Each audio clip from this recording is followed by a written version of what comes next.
Assalamualaikum warahmatullahi wabarakatuh.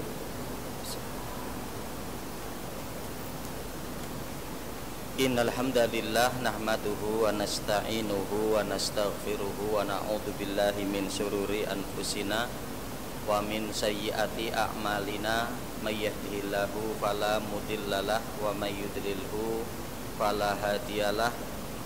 Asyhadu an la ilaha illallah wahdahu la syarikalah wa asyhadu anna Muhammadan abduhu wa rasuluhu la nabiyya wa la rasulahu ba'dah. Usikum wa nafsi bitaqwallah azza wa jalla faqad fazal muttaqun wal mu'minun haitsu yaqulullahu ta'ala ya ayyuhalladzina amanu taqullaha haqqa tuqatih wa la tamutunna illa wa antum muslimun. Faqala ya ayyuhalladzina amanu taqullaha wa qulu qawlan sadida yuslih lakum a'malakum wa yaghfir lakum dzunubakum wa may yuti'illaha wa rasulahu faqad faza fawzan 'azima. Faqala Rasul sallallahu alaihi wasallam ittaqillaha haitsu ma kunta wa adbi sayyi'atal hasanata tamhuha wa khaliqin nas bi khuluqin hasanin. Faqala talabul ilmi faridatun ala kulli muslimin. Bapak Ibu hadirin jamaah majelis ilmu, majelis duha Masjid Al-Iman rahimakumullah. Alhamdulillah, bersyukur kita kehadirat Allah Subhanahu wa taala di kesempatan pagi menjelang siang ini kita ditakdirkan oleh Allah untuk dapat bermajelis bersama di salah satu dari rumah Allah Subhanahu wa taala ini. Ya, mudah-mudahan berangkat dari niat yang lurus kita untuk mencari ridho Allah Subhanahu wa taala, untuk mendapatkan bekal atau tambahan ilmu, ya, sehingga Allah Subhanahu wa taala selalu berikan kemudahan bagi kita untuk mempelajari dan sekaligus tentunya untuk mengamalkan dari ilmu yang telah kita peroleh. Dan yang terpenting juga mudah-mudahan Allah selalu berikan keistiqomahan kepada kita dengan majelis ini, maka Allah akan selalu istiqomahkan kita. Salawat dan salam semoga tercurah atas Nabi kita Muhammad sallallahu alaihi wasallam, pada keluarga beliau, para sahabatnya, tabi'in, tabi'ut tabi'in, dan orang-orang senantiasa komitmen dalam menjalankan sunnah beliau sampai datangnya hari kiamat kelak. Allahumma la sahla illa ma ja'altahu sahla wa anta taj'alul hazna idza syi'ta sahla. Allahumma anfa'na ma 'allamtana wa 'allimna ma yanfa'una. Allahumma zidna ilma. Bapak Ibu rahimani wa rahimakumullah, sebagaimana kita lihat ya di slide ya di depan kita, yaitu insyaallah kita akan mengkaji terkait dengan zikir harian dan keutamaannya. Nah, di mana masyarakat muslimin Bapak Ibu rahimani wa rahimakumullah, kita nanti akan lihat insyaallah di kajian ini ada 3 zikir atau doa yang nanti akan kita kaji ya berikut, kapan nanti untuk dibacanya, kemudian apa keutamaannya ya, karena ketika zikir atau doa itu kita ngerti akan keutamaannya ya, akan manfaatnya, maka setidaknya nanti terhubungnya hati kita dengan hal tersebut gitu ya. Jadi ketika mungkin dengan zikir itu ya, agar dimana dosa kita diampuni, keutamaannya, maka kita berharap seperti itu. Ketika kita sedang berdoa tersebut atau berzikir, maka agar dimana Allah berikan ampunan terhadap dosa-dosa kita ya. Begitu juga ketika mungkin memiliki keutamaan untuk ya menjauhkan kita dari mara bahaya ya. Nah, maka di dalam doa kita nanti ya hati kita akan terhubung kepada Allah, bahwa ketika kita membaca doa itu agar Allah jauhkan kita dari mara bahaya itu. Karena yang kita khawatirkan ya kita mungkin nanti nggak memahami artinya, bisa jadi kan ditakutkan begitu, ya. Atau kita nggak ngerti keutamaan yang disebutkan oleh Rasul atau para sahabat Nabi terkait dengan doa tersebut itu apa, ya. Yang dikhawatirkan nanti doa kita kering. Artinya apa? Doa kita kering itu mungkin hanya sekedar lisan saja, tapi tidak masuk ke dalam hati. Padahal ya Rasul Shallallahu Alaihi Wasallam mengatakan diantaranya apa? Bahwa Allah tidak akan menerima doa dari seorang hamba dari hati yang lalai. Itu. Jadi dari hati yang lalai itu ditandai dengan apa? Tidak connect, ya, dengan yang dilafatkan oleh lisan dengan hatinya. Itu. Karena ya dia mungkin tidak ngerti artinya atau tidak tahu keutamaan manfaat dari doa dan zikir yang diucapkan. Nah, masyaallah muslimin, Bapak Ibu rahimani wa rahimakumullah, kita akan mulai di sini, ya, karena tentunya bahwa yang paling efektif bagi kita itu kan ya di dalam doa, ya, atau zikir yang kita ucapkan itu adalah sebagai satu bentuk al-wiqayah, ya, penjagaan. Ya, jadi nanti manfaat ayat, manfaat doa, manfaat zikir, ya, yang itu juga dapat untuk menjadi terapi bagi kita. Itu. Jadi kalau terapi itu kan sudah sakit, ya, sudah kita merasa sakit, tidak nyaman di badan, baru kemudian kita terapi, gitu ya. Padahal ada yang kedua, yaitu apa? Bagaimana doa-doa dan zikir, baik itu dari ayat-ayat Al-Quran ataupun hadis Nabi, untuk menjadi penjagaan bagi kita, ya. Yang kalau diistilahkan dengan bahasa kita, ya, sedia payung sebelum hujan, kan seperti itu, ya, sedia payung sebelum hujan. Kalau dalam istilah Arabnya adalah al-wiqayatu khairun minal ilaj. Penjagaan itu lebih baik daripada mengobati, daripada berobatnya, itu. Maka mudah-mudahan ketika nanti kita memahami tentang doa dan zikir yang ada ini, kita mengerti artinya, kita memahami akan kegunaannya, manfaatnya, fungsinya, maka kita akan selalu menjaga daripada zikir dan doa ini sehingga menjadi penjagaan bagi kita. Ya, belum sampai terjerumusnya kita kepada sakit, gitu. Ya, jadi kita sudah untuk menjaga diri terlebih dahulu, membentengi terlebih dahulu, ya. Jangan sampai setelah kita sakit baru kemudian kita berobat dengan ayat-ayat Al-Quran atau doa-doa dari Nabi Shallallahu Alaihi Wasallam, ya. Bapak Ibu rahimani wa rahimakumullah, yang pertama kita akan melihat keutamaan la haula wala quwata illa billah. Nah, maka kami berikan judulnya zikir harian, karena ini zikir harian kita kan. Masa nggak ada masa ada yang nggak bisa mengucapkan la haula wala quwata illa billah? Insya Allah Bapak Ibu bisa semua kan, ya? Ibu-ibu bisa, Bu? Ya, coba Bu, yuk kita ucapkan la haula wala quwata illa billah, ya. Bapak-bapak, la haula wala quwata illa billah. Nah, berarti sepakat kita semua sudah bisa membaca doa dan zikir ini, ya. Karena ini adalah doa dan zikir harian kita yang semua kita insya Allah bisa untuk mengucapkan ini, ya. Nah, nanti kita akan lihat, ya, keutamaan daripada kita untuk mengucapkan la haula wala quwata illa billah, ya. Masyaallah muslimin rahimani wa rahimakumullah. Nah, kita akan lihat di sini, ya. La haula wala quwata illa billah, yang kalau dalam arti kita, ya, tidak ada daya upaya dan kekuatan, ya, kecuali adalah milik Allah, kecuali adalah atas bantuan Allah. Itulah arti dari la haula wala quwata illa billah, ya. Nah, adapun secara syarah penjelasan para ulama, Itu apa? Nah, kita akan melihat di sini apa yang disampaikan oleh sahabat Abdullah bin Mas'ud.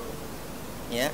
Selain ketika kita membaca doa ini atau zikir ini, la haula wala quwata illa billah, kita memahami secara arti terjemah daripada lafaz tersebut, tapi apa yang tersimpan dalam arti itu, nah nanti kita melalui petunjuk para ulama.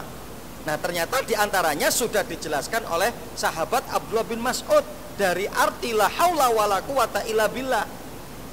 Ya. Nah, di sini belum mengatakan seperti itu dalam hadis riwayat Imam Muslim, ya. Surah Sahih Muslim disebutkan di situ la haula an maksiyatillahi illa bi ismatihi wala quwata ala taatihi illa bi maunatihi.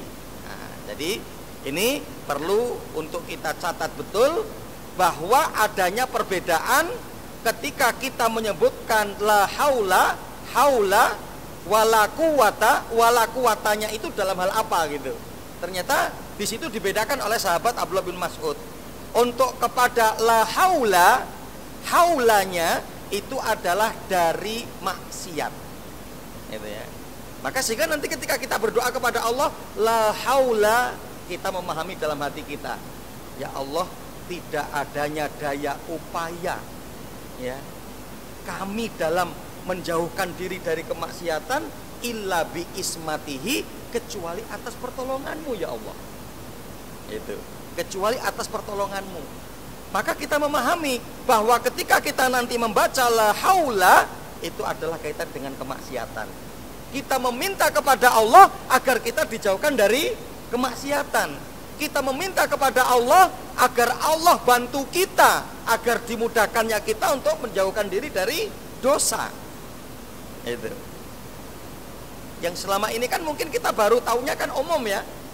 La haula wala quwata illa billah, atau la haula kita tahunya adalah ya Allah, tidak ada daya dan upaya ya yang kami miliki kecuali atas bantuanmu. Nah, yang dimaksud di situ itu apa? Ternyata sahabat Abdullah bin Mas'ud mengatakan dari kemaksiatan.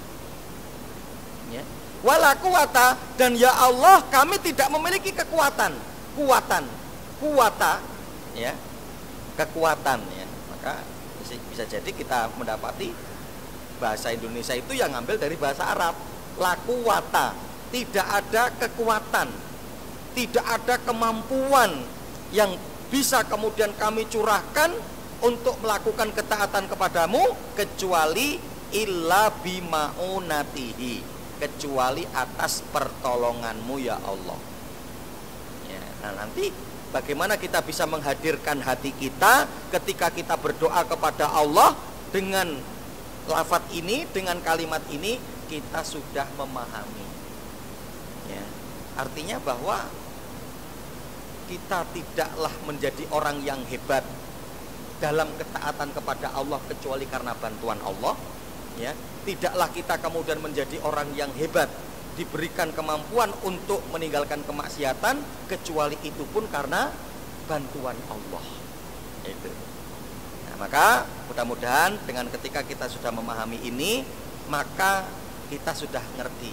Ketika kita mengucapkan la haula wala quwata illa billah, la haula itu pada maksiat yang kita minta kepada Allah agar Allah bantu kita untuk dijauhkan, ya. Wala quwata terkait dengan kekuatan adalah kita tidak memiliki kekuatan untuk melakukan ketaatan kepada Allah kecuali atas pertolongan Allah, ya. Nah, masyaallah muslimin rahimani wa rahimakumullah, ya, sebagaimana doa ini pun ya yang Allah Subhanahu wa taala sebutkan dalam surat An-Nur di ayat yang ke-21. Allah Subhanahu wa taala menyebutkan na'udzubillahi minasyaitonir rajim, walau la fadlullahi 'alaikum wa rahmatuhu mazaka minkum min ahadin abada walakinallaha yuzakki may yasha wallahu samiun alim. Ya, masyaallah ya, di situ sangat gamblang. Jadi di mana bahwa penjelasan sahabat Abdullah bin Mas'ud tidak berlawanan dengan Al-Quran, karena ternyata Al-Quran pun menjelaskan begitu. Kita mendapati di mana ketika Allah mengatakan di sini, walau la fadlullahi alaikum wa rahmatuhu, kalaulah bukan karena karunia Allah dan rahmat dari Allah, ya. Jadi kan karunia Allah yang Allah berikan kepada kita, rahmat Allah yang Allah berikan kepada kita, yaitu apa?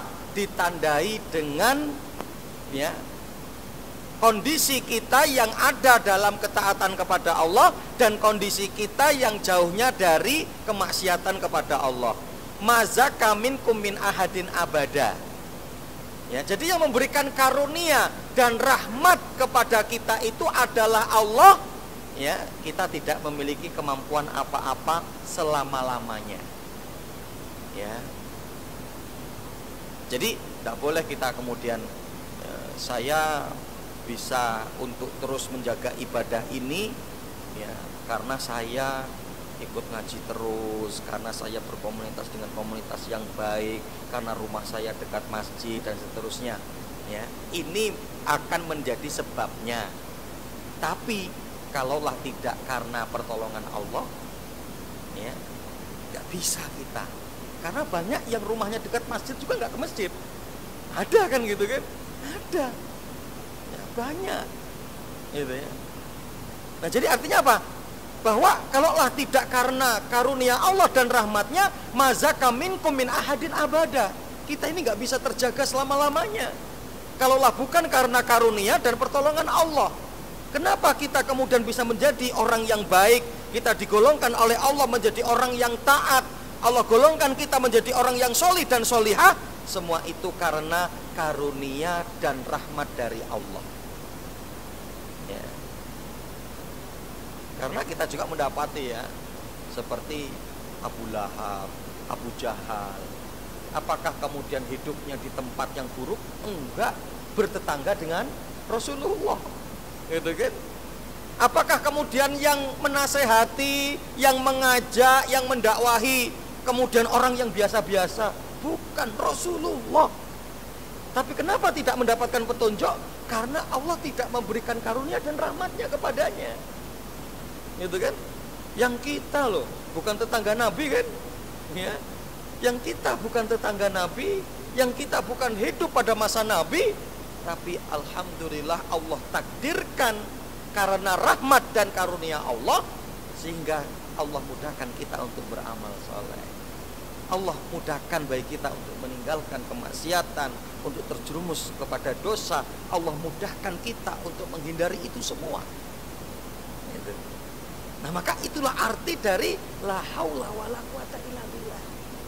Kita ini adalah makhluk yang lemah, kita ini tidak punya apa-apa, kita tidak bisa berbuat apa-apa kecuali atas pertolongan Allah. Ya. Dan penjelasan dari sahabat Abdullah bin Mas'ud pun juga ditegaskan dalam surat An-Nur di ayat yang ke-21. Walaula fadlullahi alaikum wa rahmatuhu ma zakka minkum min ahadin abada. Ya. Kalaulah bukan karena rahmat Allah, kalaulah bukan karena karunia Allah, maka salah seorang di antara kita tidak ada yang bisa selamat. Ya. Walakinallaha yuzakki may yasha, dan Allah akan menyelamatkan orang-orang yang dikehendaki oleh Allah, orang-orang yang dipilih oleh Allah dari miliaran manusia. Maka mudah-mudahan kita yang termasuk dipilih oleh Allah, gitu ya. Ya, dari miliaran manusia. Ya. Mudah-mudahan kita termasuk yang dipilih oleh Allah dengan karunia-Nya dan dengan rahmat-Nya.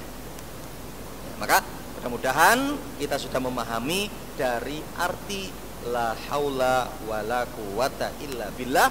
Ini adalah yang untuk selalu menghiasi dari zikir-zikir kita, yang selalu menghiasi dari lisan kita untuk mengucapkan kalimat yang pendek, memiliki makna yang dalam, arti yang dalam, dan nanti kita akan sebutkan memiliki keutamaan yang cukup besar. Ya. La haula wala quwata illa billah. Dan di awal tadi insya Allah semua kita sudah hafal dengan kalimat ini.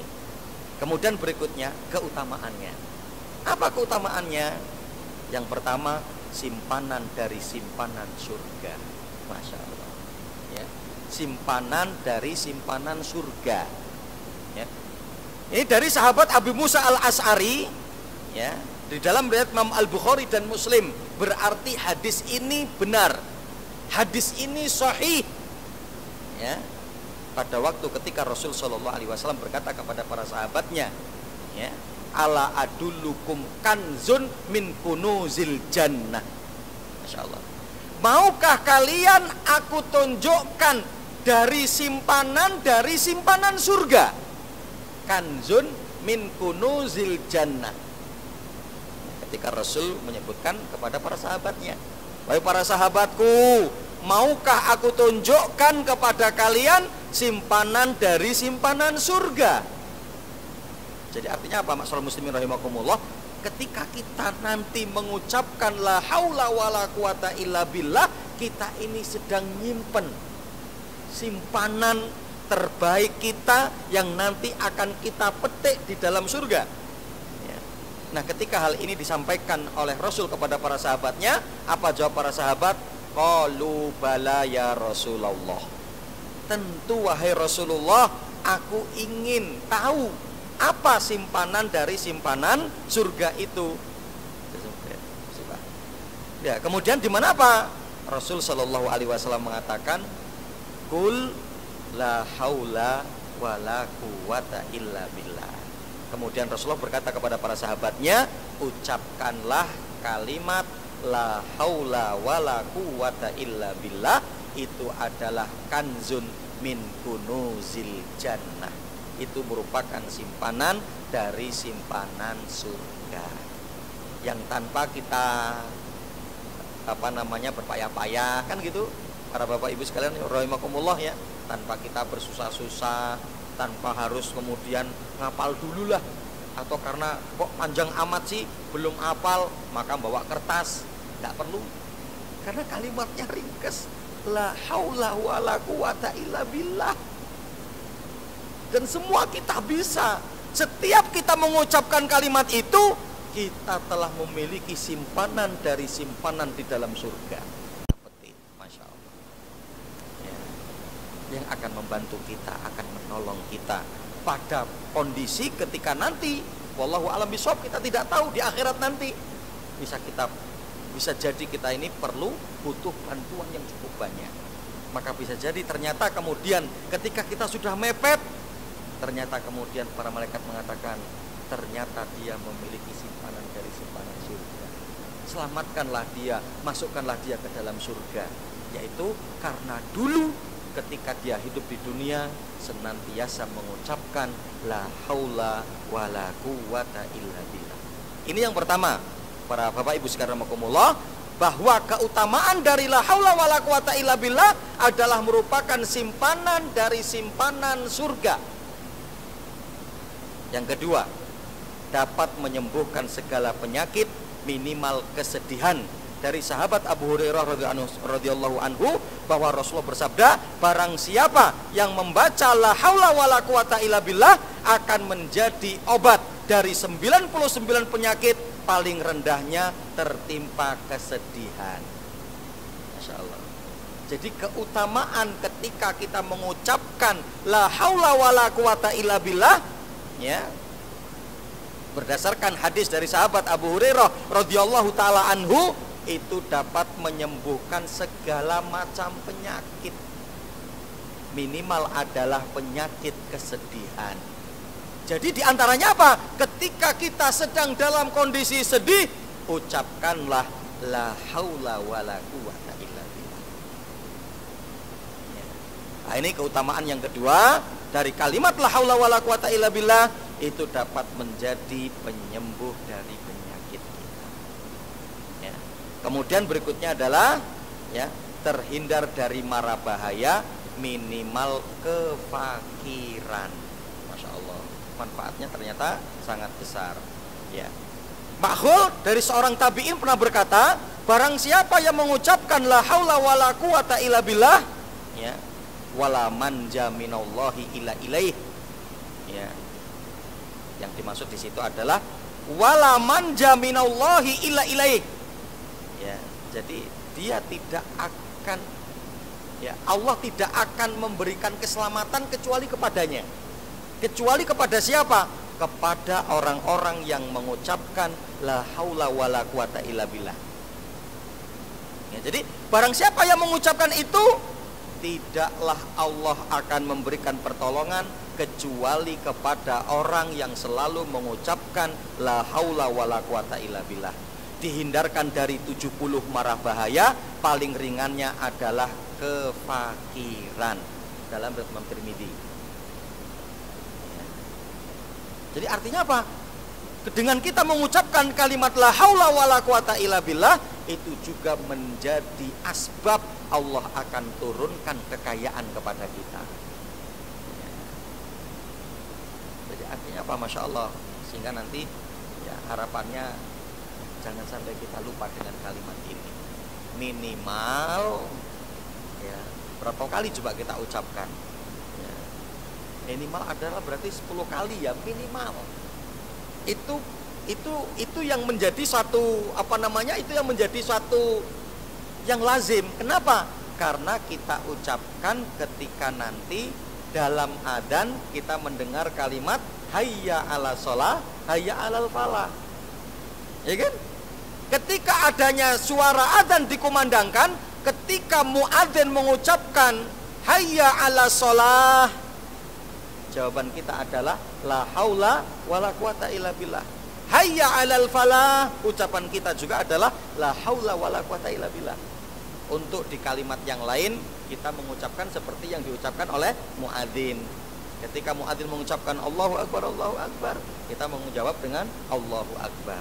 Tapi pada kalimat ya hayya 'alas shalah, hayya 'alal falah, maka jawaban kita adalah la haula wala quwata illa billah.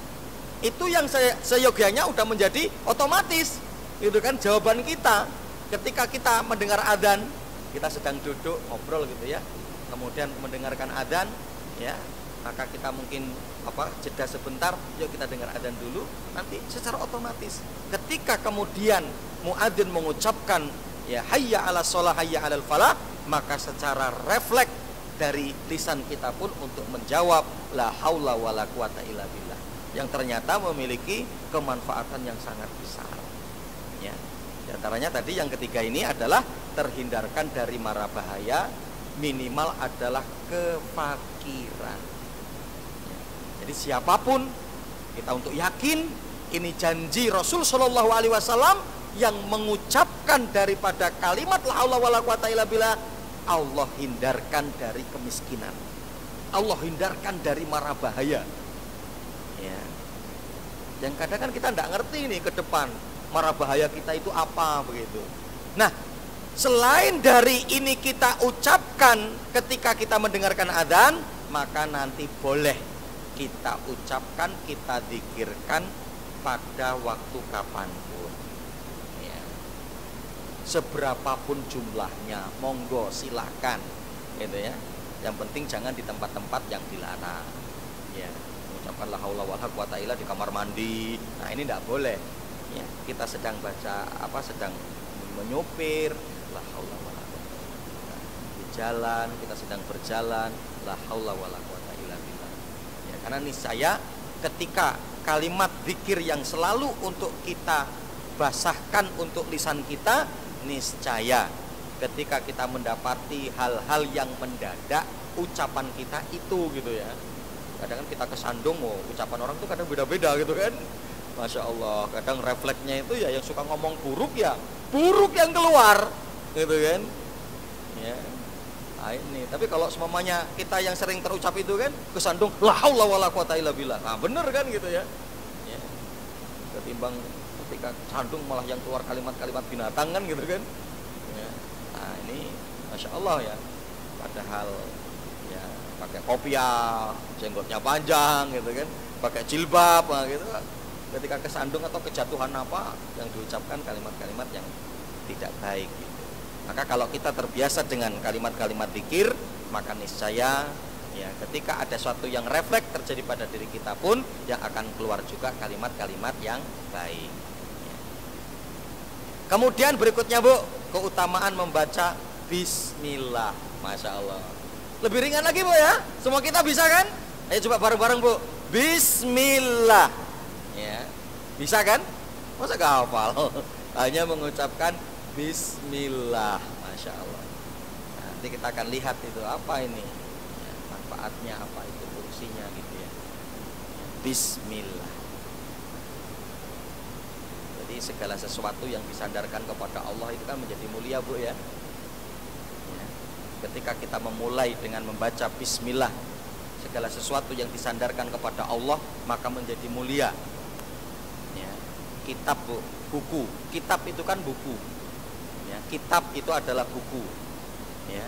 Jadi kalau cuman kitab, buku taruh mana saja boleh ya, bahkan mau ditaruh di bawah buku boleh gitu kan. Tapi kalau sudah disandarkan kepada Allah, di situ sudah ada kalimat Allahnya, nggak boleh sembarangan. Karena kitab ketika disandarkan kepada Allah menjadi kitabullah. Apakah boleh kita lempar? Enggak boleh. Apakah kita boleh taruh di bawah? Sedangkan kita sedang sholat, kita dalam kondisi yang tinggi, kemudian Al-Quran taruh di bawah? Enggak boleh. Maka segala sesuatu ketika disandarkan kepada Allah menjadi mulia. Bait. Bait itu artinya apa, Bapak Ibu? Baitun, rumah. Ya kan? Baitun, rumah.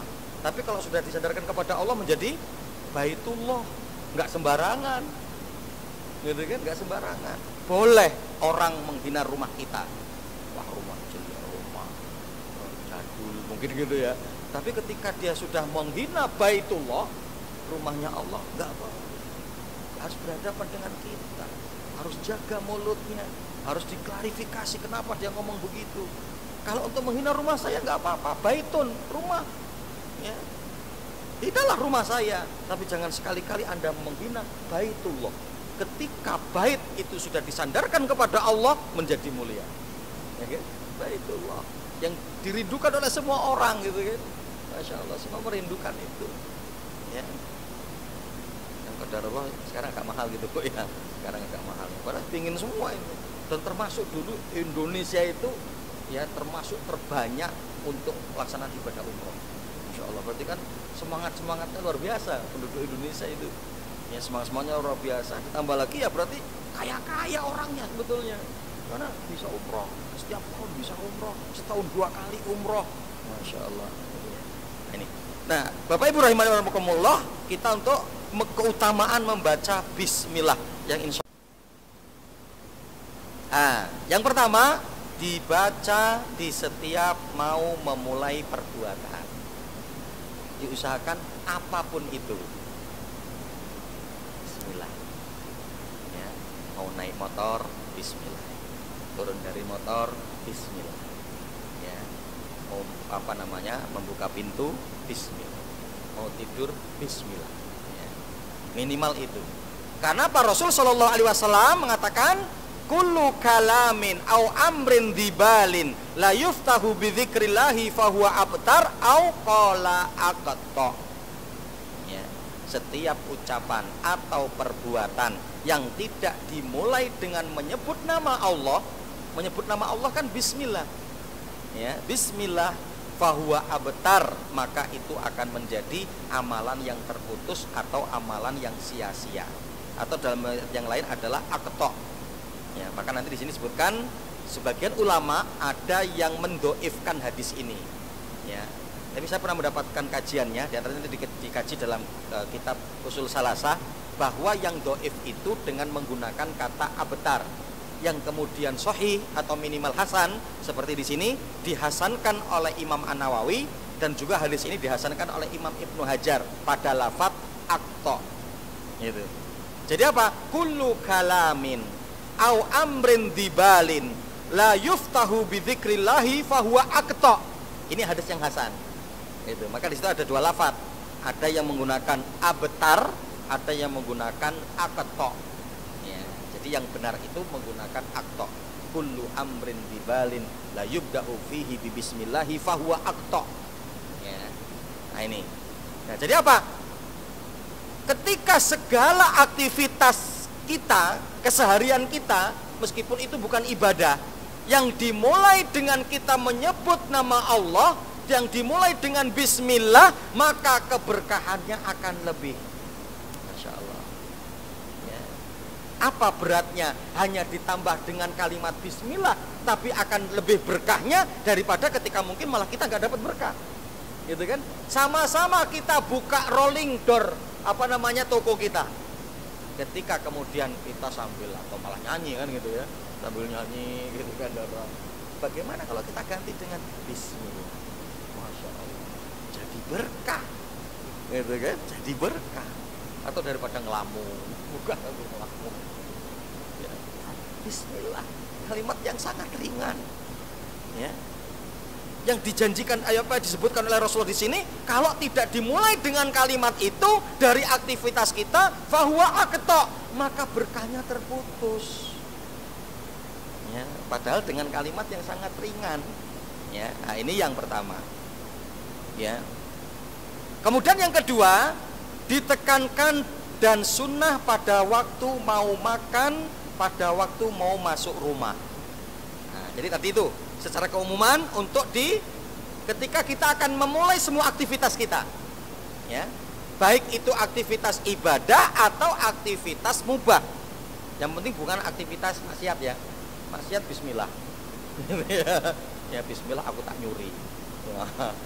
Ya, bismillah aku tak mukul. Ya, ada ya. Bismillah untuk maksiat dah. Ya. Nah, kita juga akan melihat yang ditekankan oleh Rasul dan para sahabat itu dalam perkara apa?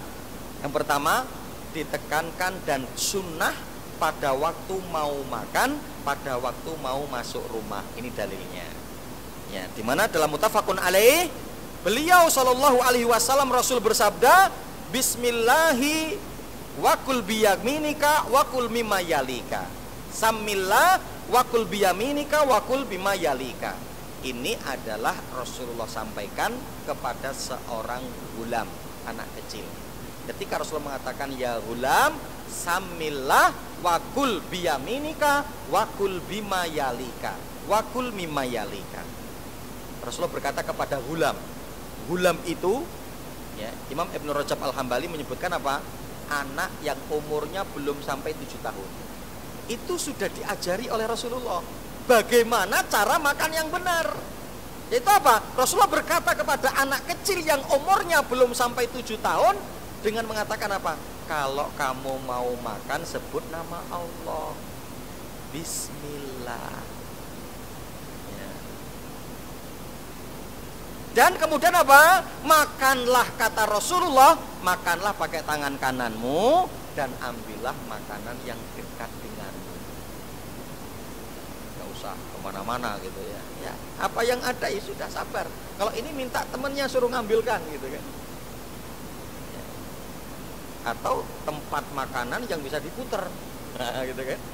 Jauh puter, deket ke kita gitu kan. Tapi jangan nanti yang muter ini yang tadi lagi gitu ya.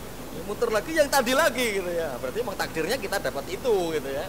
Ya, rendangnya di sana, sayur jengkolnya di sini gitu kan.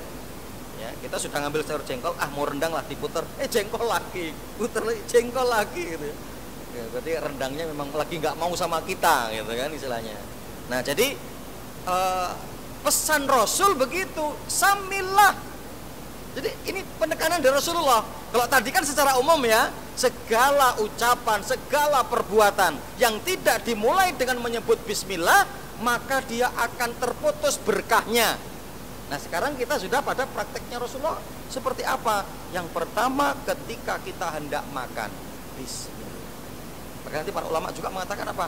Ya bukan hanya makan, minum, bismillah. Yang kemudian kedua, yang berikutnya adalah ketika hendak masuk rumah. Nah, kita lihat hadisnya ini, Bu. Riwayat Imam Muslim, idza dakhala rajulu baitahu fadzakarallahu inda duhulihi wa inda ta'amihi qala asyaitanu la mabita lakum wala asya. Wa idza dzakara fa idza dakhala falam yadhkurillah inda duhulihi qala syaitan adraktumul mabit. Wa idza lam yadhkurillah inda ta'amihi qala adraktumul mabit wal asya. Masyaallah ini. Ini benar. Hadis ini sahih ya. Yaitu apa? Dimana ketika Rasulullah mengatakan apabila salah seorang di antara kalian masuk ke dalam rumah dan dia menyebut nama Allah, bismillah inda duhulihi, ketika mau masuk ke rumah, wa inda ta'amihi, dan ketika dia hendak makan, maka bos setan itu akan berbicara kepada bala tentaranya ya, lama bita lakum wala asya, di rumah ini nggak ada tempat untuk kalian bermalam, nggak ada makanan untuk kalian, cari rumah yang lain. Ya. Cari rumah yang ketika orang yang ada di dalamnya nggak menyebut nama Allah. Cari, masih banyak katanya gitu ya. Kata para setan, banyak nggak ya? Oh masih banyak di sana itu ada, gitu kan? Ya, bahkan ada juga yang masuk rumahnya malah marah-marah. Wah itu lebih enak lagi kamu di sana, pasti makanan banyak, tempat tidurmu luas, empuk, gitu kan? Ya. Tapi siapapun yang ketika hendak masuk rumah, dia memulai dengan bismillah, dan ketika dia mau makan memulai dengan bismillah, maka gembong syaitan yang akan berminap di rumah kita itu, dia akan bilang kepada bala tentaranya, wahai teman-temanku, di rumah ini nggak ada tempat untuk berminap, nggak ada makanan juga. Untuk apa kita di sini? Yuk pindah. Nah, kan begitu ya. Wa idza dakhala falam yadhkurillahu inda dukhulihi qala syaitan adraktumul mabit. Dan ketika ternyata pemilik rumah ketika hendak masuk rumah dan dia tidak menyebut nama Allah, maka kemudian bos setan berkata kepada bala tentaranya, woi bersyukur kalian. Nggak tahu bersyukur nggak ya bahasanya ya, pokoknya seneng kalian punya tempat tinggal di rumah ini. Kamu tinggal pilih mau di mana tempatnya, apakah yang kasur empuk, apakah spring bed, apakah di atas tikar, apakah di sofa, terserah kalian. Gitu ya. Kenapa? Karena pemilik rumah ketika hendak masuk rumah tidak menyebut nama Allah. Wa idza lam yadhkurillah inda ta'amihi, dan ketika dia mau makan, pemilik rumah itu dia tidak menyebut nama Allah, qala syaitan, maka syaitan akan berkata, bos setan tadi, kepada bala tentaranya, kepada anak buahnya, adraktumul mabita wal asya. Sudah aman pokoknya. Kamu orang di sini saja, ada tempat untuk berminap, makanan juga banyak. Wah, masya Allah. Loh, tapi kayaknya nggak ada loh Ustaz, makanan saya tetap utuh. Karena nggak kelihatan, gitu kan? Ya kasur saya enak, saya bisa sendiri tidur gitu, nggak ada siapa-siapa. Kata siapa? Sebetulnya sampingmu itu ada gondoruo gitu ya, ada kuntilanak gitu ya. Kamu aja nggak ngerti. Maka agar kemudian rumah kita bersih, ada syaitan yang mengganggu, maka hendaklah ketika kita mau masuk rumah, bismillah. Ringan, gampang, tapi keutamaannya luar biasa. Ketika kita mau makan, bismillah. Nggak dibantu sama syaitan. Gitu kan, kayaknya nggak kenyang-kenyang gitu ya, nambah terus gitu ya. Kenapa? Ternyata lebih banyaknya masuknya ke belakang, bahkan setan gitu kan. Ya, nah ini. Kemudian yang ditekankan dan sunnah ketika masuk kamar mandi, selain kita nanti untuk membaca doanya, ya Allahumma inni a'udzubika minal khubusi wal khaba'ith, yaitu dimulai dengan bismillah, ya. Kita mulai dengan kata-kata atau kalimat bismillah terlebih dahulu. Kita lihat hadisnya. Satru baina a'yunil jinni wa aurati bani Adam idza dakhala ahadukumul khala an yaqula bismillah. Ya. Yang menjadi pembatas penutup antara mata jin dan aurat kita, ya, atau aurat bani Adam itu manusia ya kita ini, kalau salah seorang di antara kalian masuk ke dalam WC atau kamar mandi, ucapkanlah bismillah. Ya. Bismillahi a'udzubika minal khubusi wal khaba'ith. Jangan lupa kalimat bismillahnya. Karena apa? Dengan ketika kita mengucapkan bismillah, itu menjadi penutup agar jin tidak melihat aurat kita. Gitu ya. Kalau kita tidak mengucapkan itu, jin melihat aurat kita. Masya Allah. Ya, kita nggak ingin aurat kita dilihat oleh bangsa jin. Karena apa? Takut nanti dia tertarik gitu ya. Dia tertarik akhirnya nempel ke kita. Tahu-tahu keluar dari kamar mandi bengong atau ketawa-ketawa sendiri gitu ya. Karena tempatnya jin, ya tempatnya syaitan, di mana kamar mandi itu. Nah, maka ditekankan ketika kita hendak masuk ke dalam kamar mandi, jangan lupa membaca bismillah. Satu yang ringan insya Allah. Ya. Kemudian berikutnya apa? Pada waktu mau makan atau minum yang tidak jelas sumbernya. Ya. Sebagaimana hal ini adalah kisah Khalid bin Walid minum dari tempat yang sering orang keracunan. Jadi Khalid bin Walid itu pernah ketika singgah di suatu tempat, maka ketika itu ada yang menyampaikan kepada beliau, "Wahai Khalid, di sini banyak terjadi orang yang memberi racun." Ya. Maka ketika itu Khalid mengatakan, "Tolong, racun itu diberikan kepada ditaruh di mana? Di minuman atau di makanan?" Maka apa? Khalid bin Walid mengatakan, "Datangkan itu semua kepada saya." Ya. Nah, di mana Pak? Khalid bin Walid pada waktu itu beliau yakin kepada Allah, apapun itu bentuknya, racun atau apa yang mematikan atau yang menjadikan cuman pingsan dan seterusnya, beliau yakin akan hilang dengan bismillah. Maka diantaranya Bapak Ibu rahimakumullah, ya, ini diantaranya yang bisa menjadi referensi kita ketika dengan sesuatu yang akan dimasukkan kepada kita yang kita tidak jelas, ya, maka kita bisa membaca bismillah.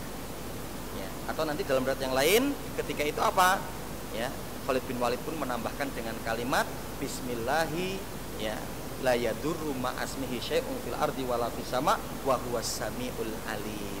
Ini sangat dipentingkan untuk kita ketika mungkin kita mau divaksin. Nah, ya kan? Kan kita nggak ngerti nih, simpang siur kan? Vaksin itu isinya apa? Ya kan gitu kan? Tapi ya Allah, kayak mana? Saya sering ditanya, "Pak Ustadz, bagaimana kita mau divaksin? Bagaimana saya nih nanti siang mau disuntik? Saya mau divaksin, ada doanya tidak?" Ada doanya. Ini dilakukan oleh Khalid bin Walid. Tapi apa? Lakukan kekuatan dalam hati sampean, keyakinan pada hati Anda. Khalid bin Walid waktu itu racun tidak memberikan pengaruh kepadanya karena mengucapkan kalimat itu, bismillah. Dalam ayat yang lain belum mengucapkan bismillah, ya, la yadurru ma asmi syai'un fil ardi wala fis sama wa huwas samiul alim. Enggak apa-apa, suntikan. Ya, insyaallah enggak memberikan mudarat. Ya. Jadi apa? Jangan lupa itu kan ini. Ya. Ini jelas sumbernya sebagaimana yang pernah dilakukan oleh Khalid bin Walid. Yang terakhir, Bu, keutamaan la ilaha illallah wahdahu la syarikalah lahul mulku wa lahul hamdu wa huwa ala kulli syai'in qadir. Agak panjang dikit tapi ini sudah biasa menjadi zikir kita. Zikir harian kita. Ya, nanti ada kalimat yang menyebutkan, ya, la ilaha illallah wahdahu la syarikalah lahul mulku wa lahul hamdu yuhyi wa yumit wa huwa ala kulli syai'in qadir. Sama, boleh. Ya. Nah, ini kita akan lihat keutamaannya, ya. Dibaca pagi dan sore hari sebagai penjagaan yang kuat dan akan mendapatkan pahala yang besar. Ya. La ilaha illallah wahdahu la syarikalah lahul mulku wa lahul hamdu wa huwa ala kulli syai'in qadir. Atau la ilaha illallah wahdahu la syarikalah lahul mulku wa lahul hamdu yuhyi wa yumitu wa huwa ala kulli syai'in qadir. Keutamaannya apa? Kalau dibaca di pagi hari dan sore hari menjadi penjagaan yang kuat untuk kita dan mendapatkan pahala yang besar. Maka diantaranya nanti dalam zikir sobah masa ada kalimat ini, ya. Zikir yang kita untuk ucapkan setiap sore hari ba'da asar dan yang untuk kita zikirkan setelah subuh dari maksurat atau kemudian zikir sobah masa itu ada kalimat ini, ada doa ini.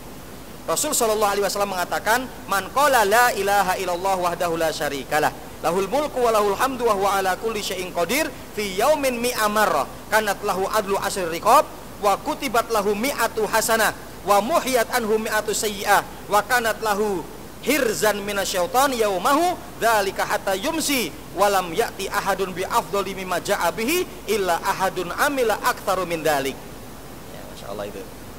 Keutamaannya Rasulullah mengatakan, barang siapa yang mengucapkan la ilaha illallah wahdahu la syarikalah lahul mulku wa lahul hamdu wa huwa ala kulli syai'in qadir dalam satu hari 100 kali, maka dia akan mendapatkan pahala seperti membebaskan 10 budak. Masya Allah, besar keutamaannya. Wa kutibat lahu mi'ah hasanah, akan dituliskan untuknya 100 kebaikan. wa muhiyat anhu mi'asai'ah, akan dihapuskan darinya 100 keburukan, wa kanat lahu hirzan minasyaiton, dan itu akan menjadi penjagaan dia dari gangguan syaitan yaumahu, pada hari itu, hatta yumsia, sampai dia sore hari. Kalau dibaca pagi, nanti ketika sore baca lagi, maka akan dijaga sampai malam, sampai pagi, gitu ya.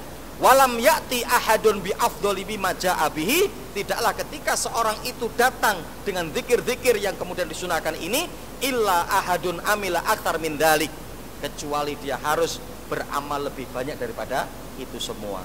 Nah, ini adanya satu keutamaan yang luar biasa dengan kalimat la ilaha illallah wahdahu la syarikalah lahul mulku wa lahul hamdu wa huwa ala kulli syai'in qadir. Ya, manfaatnya apa? Ya, Allah akan jaga kita dari gangguan syaitan. Ketika kita ucapkan di pagi hari, Allah akan jaga kita dari gangguan syaitan sampai sore hari. Karena nanti di sore hari kita akan baca lagi kalimat itu, doa ini, maka Allah akan jaga kita dari gangguan syaitan dari sore hari itu sampai ke malam, sampai kemudian pagi harinya, dan terus untuk begitu, ya. Maka apa? Insya Allah kalau ini kita jaga, setan itu jauh dari kita. Masalahnya kadang ini lupa kita baca. Itu. Berikutnya, ya, yang kedua, dibaca ketika hendak masuk pasar. Nah, ini kayaknya Bapak Ibu ini kan banyak ahli pasar. Ya, kalaupun nggak dagang loh, kita sering ke pasar, belanja sayuran, cari keperluan, gitu ya. Dibaca ketika hendak masuk pasar, dosa-dosa diampuni, dibangunkan sebuah istana di dalam surga. Masya Allah. Kalimatnya sederhana. Ya. Rasul Shallallahu Alaihi Wasallam bersabda, ya, mandakhala suqa faqala. Wah, ini kalimatnya acak-acakan itu ya. Jadi barang siapa yang masuk ke dalam pasar, kemudian dia mengucapkan la ilaha illallah wahdahu la syarikalah, ya, lahul mulku wa lahul hamdu. Nah, kalau yang di sini pakai yuhyi wa yumit, ya, wa huwa ala kulli syai'in qadir, ya. Maka apa? Akan dituliskan untuknya katabalaha alfi hasanatin wa maha anhu alfi sayyiatin wa rafa'alaha, ya, ad-darajah fi riwayatin, ya, dan di riwayat yang lain wa yubna laha baitan fil jannah.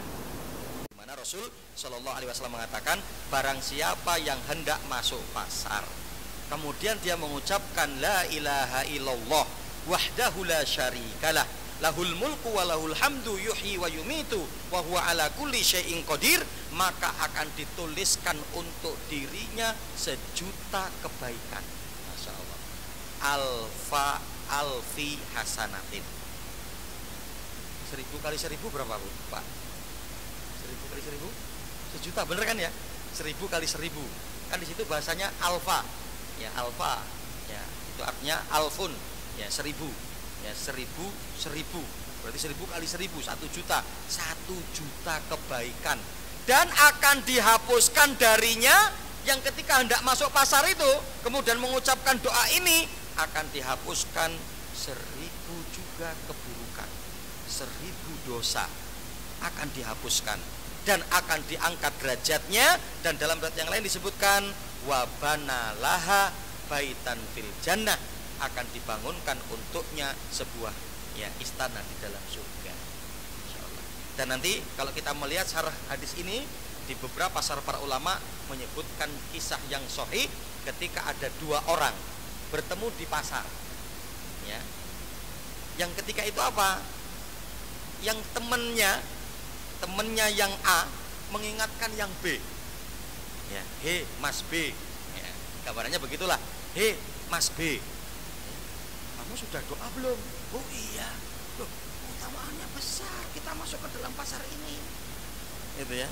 Kenapa? Karena kadang, kenapa kok kemudian itu memiliki keutamaan yang besar? Karena kebanyakan orang kalau masuk pasar itu sudah lalai, ya kan? Sudah pikirannya itu yang mau dibeli. Wah, ini nanti ada nggak ini kerudungnya? Wah, gitu kan? Ya, kira-kira kerudungnya ada di toko yang mana ya? Nah, saya nanti tak datang ke toko yang ini sajalah. Ya kan, gitu kan? Pikirannya sudah begitu. Masuk pasar lupa tidak berdoa. Nah, ketika B tadi ini masuk pasar kemudian dia lupa berdoa, ketika diingatkan sama si A tadi, akhirnya kemudian dia mengucapkan doa itu. La ilaha illallah wahdahu la syarikalah, lahul mulku wa lahul hamdu yuhyi wa yumiitu wa huwa ala kulli syai'in qadir. Dan ternyata apa? Si A ini kemudian bercerita, qadarullah, sore harinya si B meninggal. Ya. Dan kemudian di malam harinya dia bermimpi, si A ini yang masih hidup kan si A yang mengingatkan tadi untuk mengucapkan doa. Maka si A ini bertanya kepada si B, karena di mimpinya itu dia bertemu ya. Kemudian si A bertanya, kamu sekarang bagaimana? Kayaknya saya tahunya kamu ini sudah mati loh gitu ya. Dia mengatakan, alhamdulillah saya mendapat kenikmatan yang banyak berkat doa yang kita baca tadi di siang hari di pasar. Masya Allah. Lah kenapa? Mendapatkan pahala 1000 kebaikan dan dihapuskan 1000 keburukan. Maka Masya Allah, ini menjadi satu keutamaan yang besar. Alhamdulillah ya Rabbil Alamin. 3 dulu ya. Nanti insya Allah di lain kesempatan kita bisa melanjut zikir-zikir yang lain yang menjadi zikir keseharian kita, tapi kita nanti bisa mengerti akan artinya, maknanya, dan kita juga mengetahui akan keutamaannya. Wallahu a'lam bishawab. Ada berapa menit ke depan? Mungkin sampai jam 9. Silakan. Saya jawab informasi untuk infak Bapak Ibu sekalian. Alhamdulillah dapat 1.930.000. Alhamdulillah, jazakumullah khairan katsiran. Allahu yubarik fi malikum wa umrikum. Kemudian Allah berkahi di harta Bapak Ibu sekalian dan umur Bapak Ibu sekalian.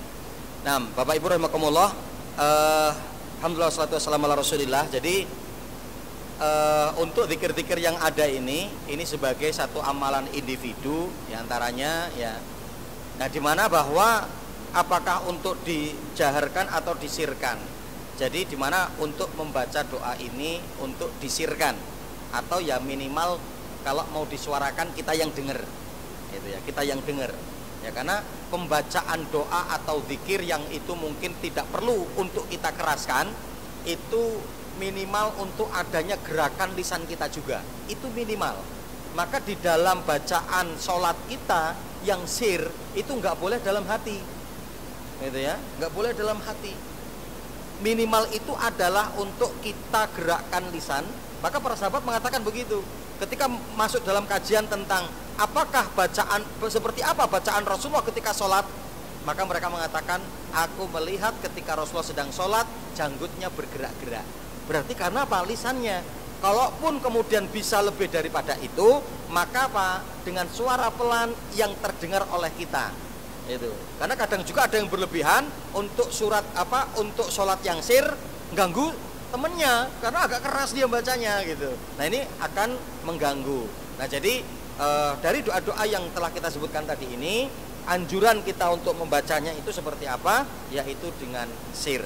Dengan ketentuan tadi, minimal untuk kita gerakkan daripada lisan kita, atau yang kita baca dengan yang penting lisan kita dengar, gitu kan?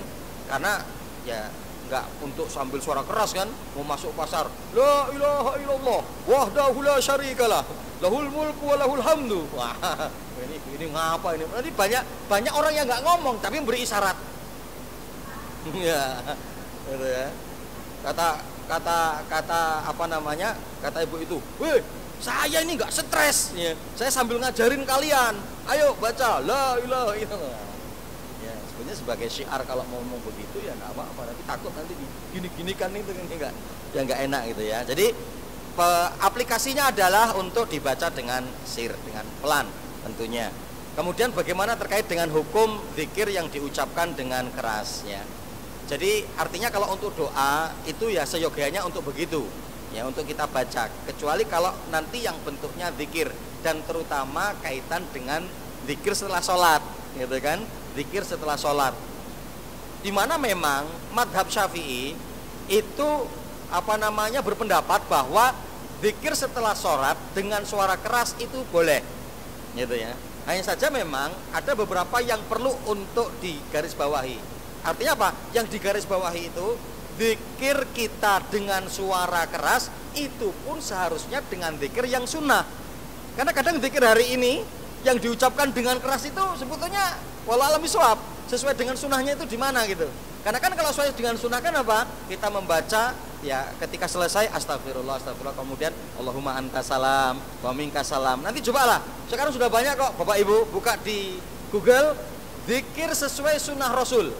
Atau Bapak Ibu yang insya Allah untuk agak aman ya, beliau adalah seorang apa istilahnya ustadz yang insya Allah amanah dalam periwayatan hadis ya, beliau bisa dipegang amanahnya, yang itu sudah banyak artikelnya ada kalau kita mau di Google untuk ini, yaitu apa, Rumaiso ya, Rumaiso ya. Jadi kalau semuanya nanti ketik itu zikir sesuai sunnah Rumaiso ya, atau doa sesuai sunnah Rumaiso gitu, nanti akhirnya dikasih Rumaiso, itu nanti akan keluar, itu insya Allah sunnah ya, itu insya Allah sunnah, riwayatnya kuat, selalu mencantumkan dengan riwayat-riwayat yang kuat, yang kalaupun lemah nanti akan beliau sebutkan itu adalah hadis yang lemah gitu.